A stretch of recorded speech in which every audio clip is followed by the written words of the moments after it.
மாமி உடையாரம்ப 517. நான் இன்னைக்கு இந்த புத்தாமை பற்றி சொல்ல போகிறேன். இந்த புத்தாம் எனக்கு பிடிக்கும். வேண்டாம், இது சம்மர் பற்றி. அது கடல்ல இப்படியா ஓடும், நல்ல ஃபன்னா இருக்கும். இங்க பார்த்தா இது ஒரு மெக்டனாஸ்ல வேண்டி இருக்குதான். அது ஹாப்பி மேல்ல வரும். அது நல்லா இருக்கும் வாசிக்கிறதுக்கு. இனி இல்லை, அதோட 2 இல்லாட்டி 3 வருஷமா வேண்டிதான்.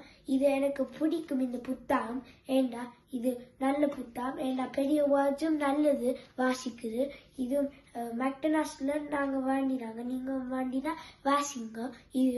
இது நல்ல புத்தகம். ஏண்டா நிறைய பேஜ் எல்லாம் இருக்கு, அதுவும் நிறைய வேர்ட்ஸ் இருக்கு ஒரு பேஜ்ல.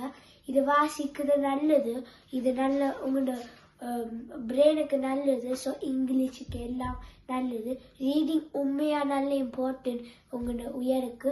ஏன்னா வாசிக்கிறது நல்ல இம்பார்ட்டன்ட். ஸோ கான்ட்ராக்ட் ஏதாவது செஞ்சா அது வாசிச்சு செய்யணும். இதுவும் ஆக்கள் சின்ன வாசிச்சா நீங்க வடிவா வாசிப்பீங்க. இங்க பாருங்க, மிஸ்டர் ஹெம்மன் அண்ட் லிட்டில் மிஸ் இந்த புத்தகம் பாருங்க. நீங்க பிடிச்சிருக்கிறா இந்த புத்தகம்? அதுவும் இந்த உரையாடம் பிடிக்குமா? நன்றி, வணக்கம்.